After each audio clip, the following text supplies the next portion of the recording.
believe it's 120 plus universities, colleges, or community colleges. It's populated with Gen Z and voters that care about their own future, owning homes, and so on and so forth. What are you hearing from voters, and what is your opening message to younger voters that are not sure how to think about this election?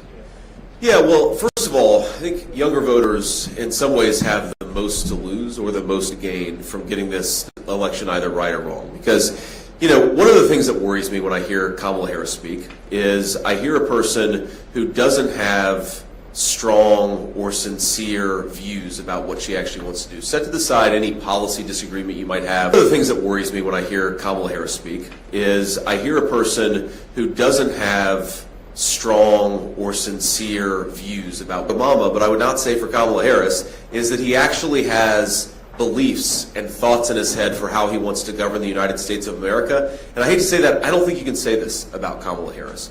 Now, the problem there is that that person becomes an empty vessel for whatever the prevailing ideas that are governing in Washington, D.C. are. And what are the prevailing ideas that are governing in Washington, D.C. that affect young people disproportionately? Number one, that we should use our young people as cannon fodder for foreign military misadventures that are frankly going to get a lot of your peers killed unless we have a smarter foreign policy. I think you guys have a lot to lose because we are on the precipice of many broad regional wars, potentially even a world war. Do you want a person like Kamala Harris negotiating in private rooms with people like Vladimir Putin and Xi Jinping, or do you want a guy like Donald Trump actually sticking up for the United States of America? I think the answer to that question is obvious. The second prevailing idea in Washington, D.C. is that we should let in millions upon millions of illegal immigrants who compete against young Americans for important jobs, who undercut the wages of American workers, and it's American workers of every color, every background, but we have to recognize that when you let in millions upon millions of illegal aliens, it really severely undercuts the wages of people, especially people who are entering the workforce, which is true of every person in this room. And the final thing I'll say, Charlie, is if you look at the biggest drivers of why are homes unaffordable in the United States of America right now? Why have housing prices gone up by 45% in the state of North Carolina, but by similar levels in all of the major battleground states, or even higher levels? The answer is that, one, we're not building enough homes, right? And if you look at Donald Trump's regulatory policies versus Kamala Harris's regulatory policies, yes, if Donald Trump is president, we will build far more homes than we would if Kamala Harris is the president. But it's important to recognize that no matter how many homes you build, if you allow an unlimited wave of illegal immigrants to come into the United States of America, those people are going to end up owning the houses or living in the houses that ought by right go to American citizens. And this is something you see whether you look at it at a locality by locality level, if you look at it at a national level. When you let in way too many illegal immigrants, the price of housing shoots through the roof. So the question young people have to ask is, do I want to have a job where I earn a good day's wage for a good day's work? Because if so, you've got to vote for Donald Trump. Do I want to raise a family in an environment or just build a life in an environment where I can afford to buy a home? Because if you'd like to do that, the only person is Donald J. Trump. Kamala Harris's policies are going to produce more war, more poverty, higher housing prices, and lower wages for American workers. You guys have more to lose than anybody, because if we let the American dream, as Charlie said in his introduction, if we let the American dream disappear in the United States of America, the consequences are going to fall hardest on the people in this room. That's well said. And so let's dive deeper into part of it. Less and less young people believe it's even possible to restore the American dream. And it needs to be a rebirth of optimism that our best days can be ahead. President Donald Trump has laid out an amazing agenda, starting with, of course, no tax on tips, no tax on overtime, drill baby drill, no tax on Social Security, largest middle class tax cut, and increasing the pool of homes. Talk more about how we just need to reinvigorate the psyche of a younger generation that has just sometimes checked out, has become largely cynical about their future. Yeah. Well, I think the way to reinvigorate America is to do it substantively and to do it with real ideas that are going to improve the lives of our citizens, not with these ridiculous slogans. I mean, you ask Kamala Harris a question, even in a softball interview, and I'll say this for Kamala Harris, I think that every time she answers one of these questions, we pick up about 50,000 or 100,000 votes because they'll say, what is your specific plan to lower the price of groceries? What's your specific plan to make the American dream of homeownership more affordable? And she'll say, well, I grew up in a middle-class family. Like, okay, I grew up in a working-class family, and that's not a solution to the problems that the country is facing. It's important to talk about your background so people know who you are, but it's also important to talk about the details.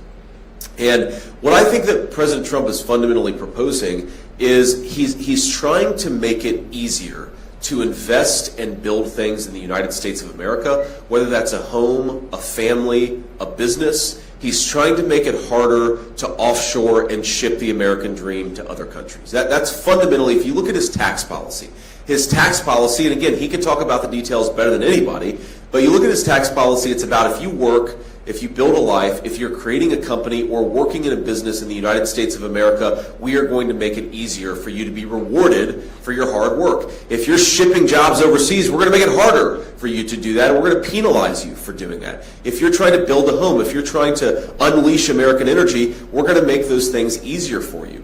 I mean, there are very, very specific things that you can do, I think, to invigorate the American dream and to invigorate the American population. But if you don't have a real plan for how to get this country back on track, people know when they're being lied to. And I think that a lot of people who listen to Kamala Harris, even people who might agree with her ideologically, who might consider themselves more left of center, if you listen to Kamala Harris, pay attention to what she says. She has no plan to make your life better. That's why she's spending all this time talking about Donald Trump and calling her fellow Americans Nazis and garbage. Kamala Harris is way more interested in Donald Trump's past than she is your future. And we need a president who knows that the way to get the country back on track is to govern it effectively, to give people a specific sense of what that vision looks like, and then to implement that vision and let Americans do what they do best, which is build a good life for themselves. That's what has to change, and that's what's so different about Kamala Harris's present leadership versus the change that Donald J. Trump is offering. He's telling you what he's going to do for you. She's talking about what he did 4 years ago. So last question here before we get to some questions. I want to talk about this unique moment of who is coalescing behind President Trump and also who is lining up behind Kamala Harris. First on Kamala Harris, you see these warmongers that have sent young men and women like this in this room to unnecessary no-win wars, such as Liz Cheney, John Bolton, Leon Panetta. But on President Trump's side, you're part of this kind of Avengers team. Sure. And you got Vivek Ramaswamy, you got Elon Musk, Tulsi Gabbard, Bobby Kennedy. You have two people that formerly ran for the presidency as Democrats, the former co-chair of the Democrat Party. You have the most successful entrepreneur of the modern era, Elon Musk. Can you talk about this realignment? Because for people that might be more center-left, I think it's important to realize two people that ran for the are now enthusiastically behind Donald Trump. Yeah, so if you guys go back to 2003, I was a I was a senior in high school in 2003. I enlisted in the United States Marine Corps in 2003. And most of you, my assumption is most of you were either not even alive then or were very, very young. And I wish that I could go back in time and tell myself from the perspective of 2003 that if Dick Cheney is in control, if a person with the last name of Cheney is in control of American foreign policy, it is a damn shame and a lot of bad things are going to happen because of it. Because you guys are now, even though you weren't alive then, I can tell you, my old 18-year-old self is coming forward into the future and telling you guys, when a Cheney is telling you how you should live your lives and how you should vote, you should run in the other direction. And that is what you have an opportunity to do. I didn't know at the time that a Cheney in charge of American foreign policy would lead to a lot of innocent Americans and also other people losing their lives. I didn't know that it would lead to disastrous foreign policy. You guys now know that, so vote like you know it, and don't reward the party of Liz Cheney and Dick Cheney and Kamala Harris. Reward the party of Tulsi Gabbard, Elon Musk, and Donald J. Trump, because they're the ones who are going to accomplish peace and prosperity for all of you in this room, but for all of your peers too. It is an amazing thing. I mean, if you think about this, Tulsi Gabbard probably ended Kamala Harris's presidential run in 2020. Remember, Kamala didn't make it to the primary in 2020 because Tulsi Gabbard observed rightly that Kamala Harris had built her entire career off of throwing a lot of innocent people in prison. And that was it for Kamala Harris. Well, now who's Tulsi Gabbard supporting? She was on the stage with me last night in Pennsylvania. And by the way, Charlie, if talk about your all-time political trades, I love the fact that we traded Liz Cheney for Tulsi Gabbard. That is a hell of a good thing, something I'm very happy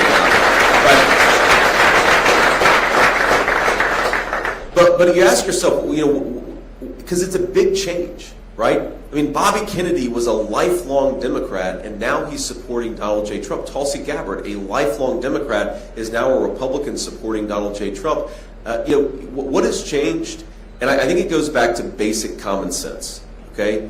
We are now the party of common sense, of not letting in unlimited waves of illegal immigration, of having schools that educate rather than indoctrinate children, of having a common sense foreign policy that's more built around peace and diplomacy and American strength than American weakness and war and chaos.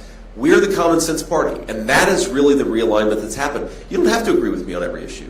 You don't have to agree with Donald J. Trump on every issue, but if you think that what's going on in the present moment in the United States of America is just a little too crazy and a little too weird, to use the Democrats' favorite word of this cycle, then you have an opportunity to throw the bums out and give the American people the change that they need. Now, here's another final observation I'll make.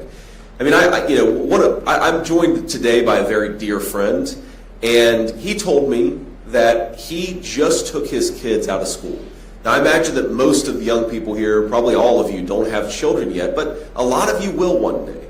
And do you want to raise your families in a country where you can send your kids to school and have confidence they're going to get a good education? I think that should be the right of every American child and every American parent, is we give a good education to the children who grow up in the United States of America. And I'm just telling you, a friend of mine, a guy I trust very dearly, he just pulled his kids out of school because he doesn't believe that under Kamala Harris's leadership, his kids are getting the education they deserve. Again, you have an opportunity to change that. Vote for Donald J. Trump in 6 days or before. Love it. All right, let's get to some questions here. We have some students here at High Point in the local area, so please introduce yourself. Hi, my name is Julia. Is mic on? Great. Hello. We can hear you. Hi, my name is Julia. I would just like to say, Senator Vance and Mr. Kirk, thank you for being here today. Senator Vance, my question for you today is specifically, how will you improve the economy in a way that it benefits 20-year-olds, young 20-year-olds such as myself? Julie, thanks so much for the question. And I want to start out by saying I grew up in a working class family. I'm kidding.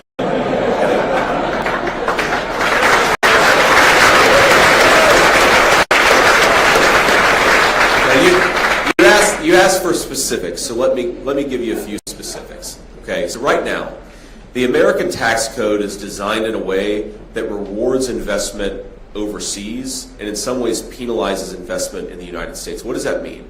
That means fewer factories, fewer businesses, fewer non-factory businesses, whether it's manufacturing or non-manufacturing, are being built in the United States of America. That means we have less technological innovation in the United States of America, and that means our workers aren't earning the higher wages that we want in the United States of America. If you go back to the 50s, the 60s, the 70s, workers were getting consistent pay increases year over year.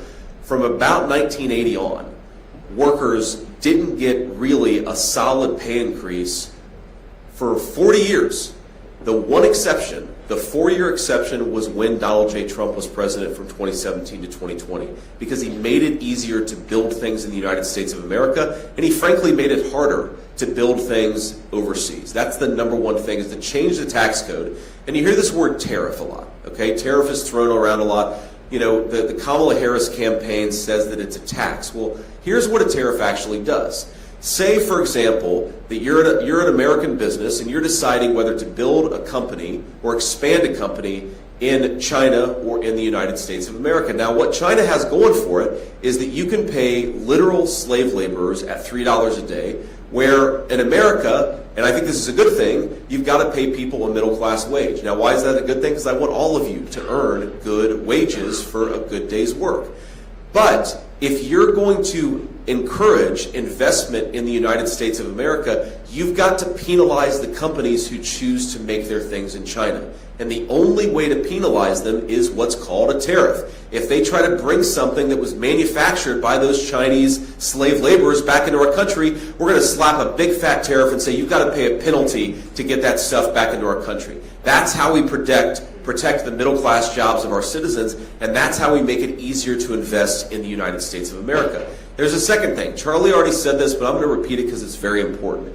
Think about the biggest driver of cost increases. I don't want you just to earn a good wage. I also want you to be able to afford to buy things with the money that your hard-earned dollars, with the hard-earned dollars that you earn. Okay, so why are costs getting so high? It's complicated, but the biggest single driver is energy. Think about this. If a truck driver is paying 45% more for diesel, then the groceries that truck driver delivers to the grocery store are going to become way more expensive. Or we talk about housing. If the guy who's delivering the lumber to the job site is paying 40% more for gasoline, then all of us are going to be paying more for the houses that are built with those delivered materials. So how do you get energy costs lower? You drill, baby, drill. That is the fundamental principle of Donald Trump's economic policy. Now, what does that mean? That means you reduce regulations on the energy sector. You build pipelines so that we can get energy from one place to another very easily. You make it easier to unleash our great energy economy, and you're going to create a lot of good jobs in the energy sector, but you're also going to make it so that, Julia, you and your friends pay less when you go to the grocery store, or when you go and buy clothes, or when you go and buy a house. Everything becomes cheaper if we unleash the American energy economy, and that's why it's a critical piece of Donald Trump's economic plan. Thank you. I think we're going to go here. Is that right? Oh, you have a mic? If not, here next? Okay, great. Hi, I'm Rowan. Hey, Rowan, how are you? Hi, nice to meet y'all. Nice to meet you. Again, I just want to say thank you both, Senator and Mr. Kirk, for being here today. We're really grateful that you decided to come spend some time in High Point. As far as my question goes, we know that many voters in our generation have expressed concerns about our financial futures. Amidst the current housing crisis, we've seen a lot of stricter zoning, building regulations, especially from local governments, especially from Democrats, and it's definitely been very detrimental to our housing system. What specifically do you see in policies changing that will help to ensure that we can one day own homes? Yeah, thank you for the question, Rowan. And one, just to go back to the energy costs, that's a big driver of housing costs. So lowering energy costs is going to help us lower the cost of housing. The second thing is, you're right, that a lot of these local regulations put in place by governments, local governments, primarily Democrats, make it harder to build housing. But there's a lot that we can do on the federal level to reduce regulations and make it easier to build houses in the first place. We want to do those things. And frankly, we probably want to make it harder for those local governments to restrict the supply of housing. So again, all of you guys can actually afford to buy a home, or at least to rent a home at a reasonable rate when you guys are at the point when you want to do that.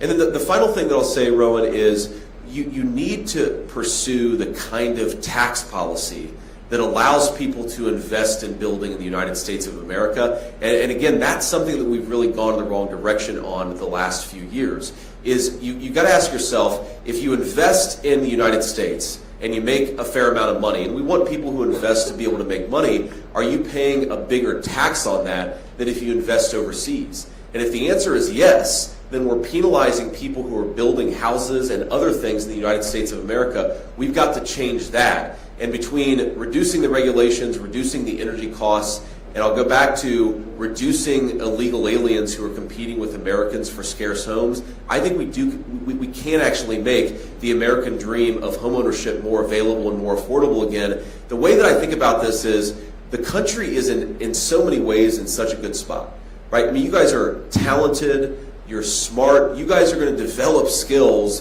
in the workforce you don't even realize that you have. We've got the most incredible resources, the best natural resources of any country in the entire world.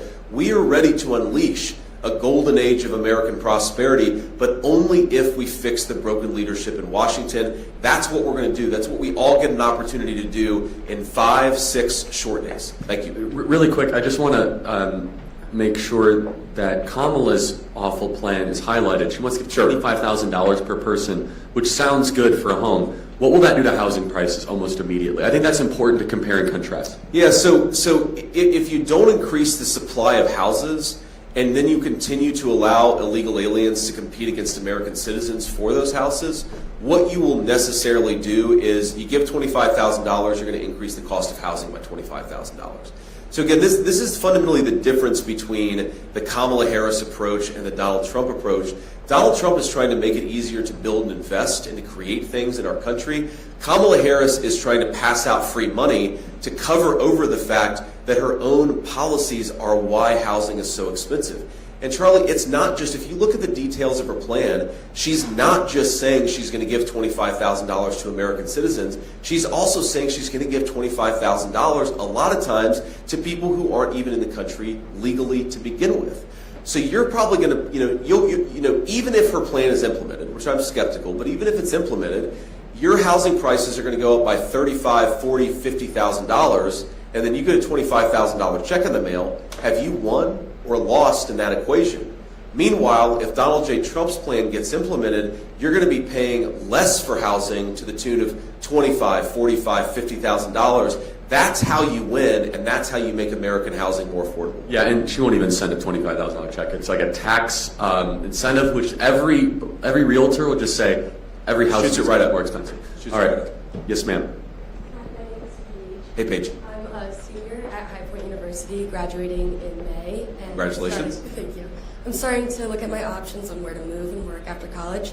My question is, how will you and President Trump fix the amount of illegal immigrants in this country, specifically relating to the safety of young women like myself thinking about moving to New York City after school? Sure. Well, it's a very good question, Paige. First of all, don't move to New York City until after the election. That's, vote in North Carolina, and then you can move somewhere else afterwards. We really need your vote here in North Carolina. Honestly, Paige, I wish I could give you a different answer, but I'd be very worried about moving to some of these, one-party states and one-party cities, because if you look at the levels of violent crime, especially assaults, muggings, things like that, they're moving in the wrong direction, and they're moving in the wrong direction in large part because we have let in massive amounts of illegal immigration into our country, and most of those people, thank God, aren't criminals, but a lot of them are, which is why we see increased levels of criminal behavior. I was asked by a news reporter, it's one of the most shocking questions I've ever been asked, where she said, aren't you guys overstating the problem of gang activity among illegal aliens because only a handful of apartment complexes have been taken over by criminal gangs? And my response was, are you hearing yourself? Only a handful of apartment complexes. Well, Paige, I don't want you to move into a complex that's been taken over by a criminal gang, and then some journalist is going to say, well, Paige, it's only a handful of apartment complexes, right?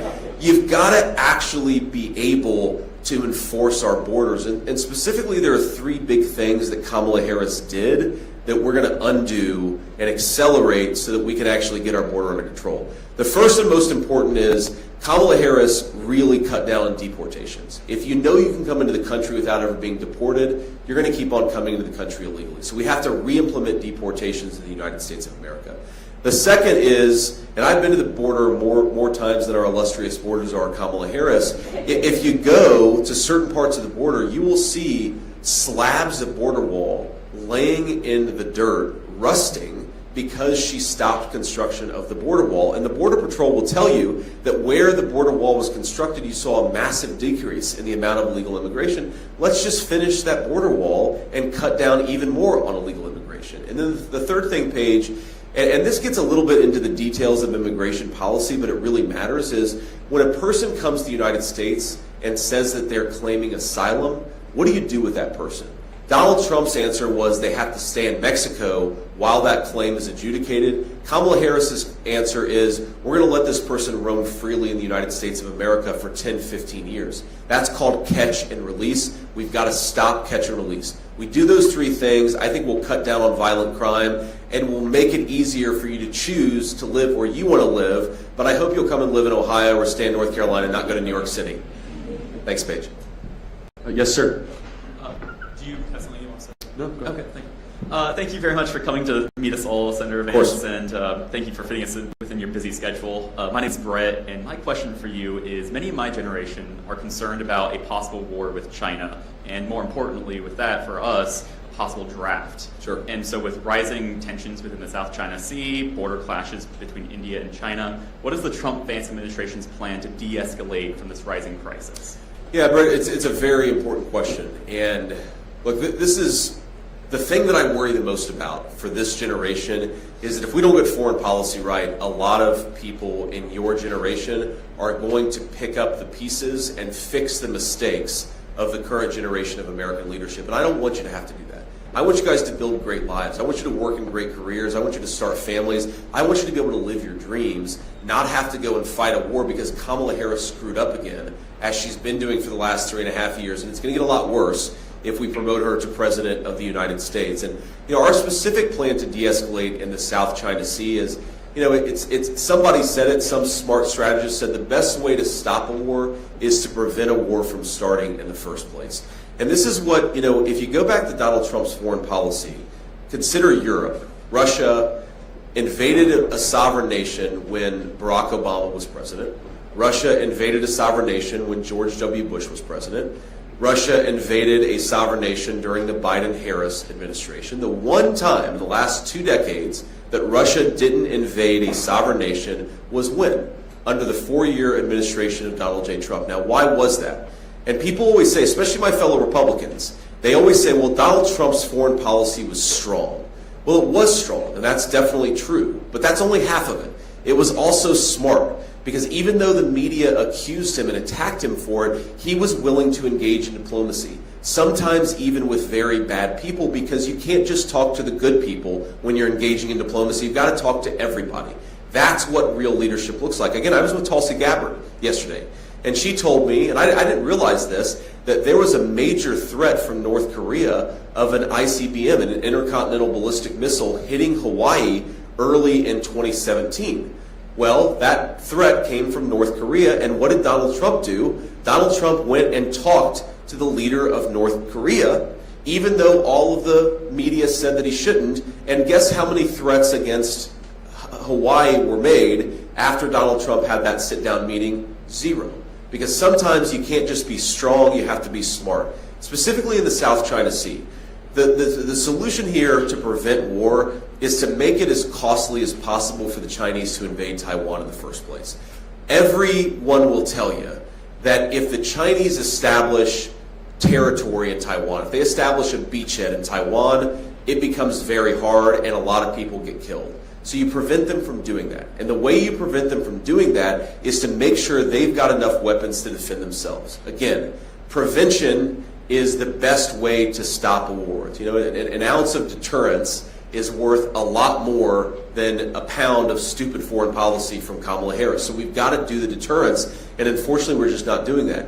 Now this is one of the more difficult questions that exists in American foreign policy, is because Kamala Harris has been sending so many resources to Ukraine, we actually don't have enough to send to Taiwan. So by approaching the Russia-Ukraine situation in the way that we have, we've actually made it more likely that the Chinese will invade Taiwan, and we need to pursue a foreign policy that makes it less likely. And that's what's going to change when Donald Trump's president.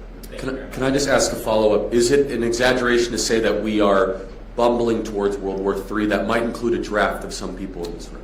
I don't think that's an exaggeration at all. I think that we are sleepwalking ourselves into World War III. And if you go back to all of the really terrible world conflicts, they almost always come from incompetent leadership rather than evil leadership, right? It's people who just aren't smart and aren't thinking about, if I do this thing, you can't just think about the immediate consequence. You've got to ask yourself, what is the second order and the third order consequence? If I send a lot of javelins and a lot of artillery shells to one country, does that mean that another country is not getting the resources necessary to prevent itself? If I spend a lot of money over here, do the Chinese perceive that we're weaker than we should be because we haven't spent that money on our own defense? These are the things that Donald J. Trump thinks about, and unfortunately, these are not the things that Kamala Harris thinks about. So do I think that we're at the greatest risk of a third world war in my lifetime, Charlie? Absolutely I do. And if there is a third world war, it is the people in this room who are going to be drafted and called upon to fight it. I don't want that. I do not want you guys to have to put on a uniform, not because you're patriotic and volunteer, but because your country forces you to, because Kamala Harris has blundered us into another significant conflict. But the opportunity to stop that and to take the country in a new direction is this election. So get out there and vote for many reasons, but maybe the most important reason to get out there and vote is to prevent World War III. Yes, ma'am. Hi, Senator Vance. My name is Hayes. I am Vice President here of Turning Point USA. My question for you is, as a politician, how has your faith and ethics been tested? And as we're going into the workforce, I mean, I'm a political science major. What advice do you have for when inevitably our faith and ethics are also tested? Or as our generation knows, does the nice guy always finish last? Sure. Well, no, Hayes, I don't think the nice guy always finishes last, but sometimes the nice guy also has to be tough, right? So remember that. Just because you're nice doesn't mean that you're weak. And remember that nice guys can also be tough, and I'd encourage, or nice gals can also be tough. And I'd encourage you guys to absolutely be kind and virtuous, be generous of spirit, but also always be a little tough, right? Both of those things can be true, and both of those things can be useful. You know, probably the first time that my faith and my ethics and my sense of my duty to the people of Ohio was tested was early on in my Senate term when there was this terrible train derailment in East Palestine, Ohio. And you probably saw the images, you can go and Google it, but basically there was a train derailment and it was a mistake. We maybe didn't know it at the time, but they set off a massive chemical explosion after the train derailment, which just, basically it was like a chemical bomb went off in this small town in northeastern Ohio. And so I went and visited the town many times over the next few months. And one of the things that I kept on noticing is that the residents, and they were normally the residents who were a little poorer, who didn't have as much money, who didn't have the same influence, they would come up to me and they would say, this thing is happening, or that thing is happening. In particular, they kept on telling me that even though they were being told that the creeks in the town were safe, they thought they saw evidence of chemical pollution in the creeks. And that was on one of my first visits there. So I said, okay, here's what I was being pressured to do. I was being pressured to ignore them, to basically say, oh, they're crazy people, they don't know what they're talking about. But some inner voice was saying, this is your job. Your job is to listen to people, sometimes the downtrodden that nobody else is listening to. So I said to my team, drive me to a creek, I want to go see this for myself. And I stuck a stick in the water, and it was like an oil sheen in a creek in East Palestine, Ohio. It was clearly not safe, and it was clearly not healthy. And I realized in that moment that if you always listen to the media, or you always listen to the people who have fancy credentials, and look, all of you are college students. When you graduate, you will get a very fancy credential. Sometimes those fancy credentials are useful, but sometimes the people who use their credentials to silence their fellow citizens are just wrong. And part of your job as a future leader is going to be to listen to the people, even if they're not always the people that the media or somebody else tells you should listen to. And what helped me in that moment, Hayes, is I kept on thinking about the grandmother who raised me. And I'm sure that all of you have some person of influence in your life who's kind of is a core part of you forming your conscience. I kept on saying, what would my grandmother do? Because what my grandmother would not do is if some poor person from East Palestine came up to me and said, Senator, I don't think the water is safe, she would not have said, go back to your car, I'm not interested in what you have to say. She would have said, listen to people. Listen to people. Maybe sometimes they're going to be wrong, by the way, but you still have to listen to them first. And that's maybe the most important lesson I've learned as a leader is the media, and you see this with Joe Biden. Joe Biden called half of America garbage for wanting to vote for Donald J. Trump. Kamala Harris and her running mate have been calling people who support Trump Nazis and fascists. What is that ultimately about? It's about silencing people. It's about telling the American people you're not good enough to voice concern over the policies of Kamala Harris's leadership. My job is to listen to people. Whether they vote for us or not, our job as leaders is to listen to the people that we serve, and that is my promise, and that's something that my faith has been very, very important in making sure happens. Thank you, Hayes. Right here? Yes, ma'am. Hi, my name is Trinity, and I'm a freshman here at High Point University. It's awesome to meet you guys. And Nice to meet you, Trinity. Thank you. My question to you is, with the increased costs associated with living and the debt the U.S. is racking up, how important do you believe it is to stick to a budget, and how well do you believe President Trump will stick to that budget? It's a very good question, Trinity, and they're actually connected, right? These problems are connected because when the government spends more money than it takes in, then it has to print that money. And that printed money shows up as inflation. So the average North Carolina family is about $29,000 poorer because of Kamala Harris's inflation. Now, they didn't see that in an IRS bill, but they saw it in their groceries bill, they saw it in their rental bill, they saw it in their car payments. That inflation is a hidden tax on American citizens, and it comes partially from when the government spends more money than it takes in. So what we have to do is we have to cut spending in this country. And there are a lot of very specific things that you can do to reduce the amount of money the federal government is spending. I mean, look, there is so much stupid stuff that your government does with your tax dollars. We could get back to some very common sense fiscal principles very quickly. And your answer to your question about whether Donald Trump is going to work for this, absolutely Donald Trump is going to work for this, because we know when we're elected that one of our mandates is to lower the cost of living for our citizens, and you can't do that unless you take care of the ridiculous, out-of-control spending from the federal government. And there are a few things that you can do. So number one, people don't realize this, but the cost of illegal aliens to the United States of America is somewhere between $150 to $500 billion per year, okay? And that's housing benefits, that's welfare benefits, that's Social Security and Medicare fraud. We can do a lot just by taking care of the immigration problem. We're also still spending a lot of money from the COVID era that we shouldn't be spending. The public health pandemic, thank God, it's over, and we should never go back to some of the draconian measures that we took then, but it's over now. We should not be spending money like a drunken sailor like we did back during the COVID era. So you do those two things, you can really, really lower the cost of living, but also get our long-term budgetary picture on a more sustainable pathway. And as Charlie knows, like so many other issues, this one affects you more than it does me, right? Because all of you are going to outlive me, hopefully. All of you are going to outlive me. You're going to be paying off the debt that we're incurring right now for a lot longer than any of our politicians. So when you see Kamala Harris's spending proposals, you ought to be asking yourself, is it worth the debt that I'm going to be paying off for the rest of my life? Almost always the answer is no. We should vote for fiscal sanity, which is why Donald J. Trump needs to be our next president. Now just a fun little wrinkle to that I know everyone in the audience will enjoy. President Trump has blessed DOGE, the Department of Government Efficiency, run by Elon Musk. I mean, it's a little bit silly. At the same time, Elon has a track record of cutting spending and finding waste. Can you just comment on that a little bit? The philosophy being that we haven't had a real good examination of federal budget, especially with new Biden spending. Yeah, so I've been in the Senate for a couple of years. Here's how we do budgeting in the United States Senate and the United States House, and this is going to sound like an exaggeration. It's not. We basically get right to the point where the government runs out of money, and then somebody says, okay, let's just pass a bill where we spend the exact same amount that we did last year, only with a few % increase for inflation, and then everybody votes for it, not me, but most people vote for it, and that's how we do budgeting in the government. It's like if you're a household, you get right to the point where you're about to be delinquent on your credit card and your mortgage, and then you just say, all right, we're going to take out another credit card. We don't have to worry about it for another year. But eventually, you've got to worry about it, because eventually the line of credit runs dry.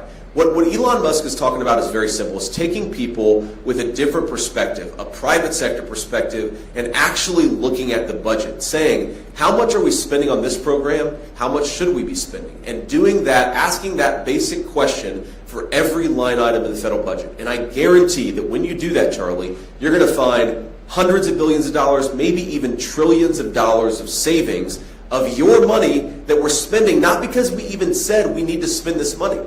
You may disagree with that decision, but it's not like a politician said we need to spend this money. We're spending it because we kicked the can down the road. And what Elon Musk and what a lot of us are talking about with this Department of Government Efficiency is actually going in and saying, all right, we're going to look at how much we're spending, we're going to compare it against how much we should be spending, and we're going to actually rationalize and make sense of the federal budget for the first time in a very long time. I love that. Who is up? Yes, sir. Hi, I'm Grant. I'm a junior at High Point University, and my question for you is, as you know, college is more expensive than ever because of the economy, and a loan will be double or triple of what it originally is. So what can the Trump administration do to keep the interest rates low, such as a cap on student loans, so students are not in years of debt? Yes, sir. Very, very important question. And, one of the things that we don't talk enough about is that while the student debt in this country is at this point, I believe, about $1.7 trillion. You know that university endowments and foundations have collected about $1.7 trillion of wealth.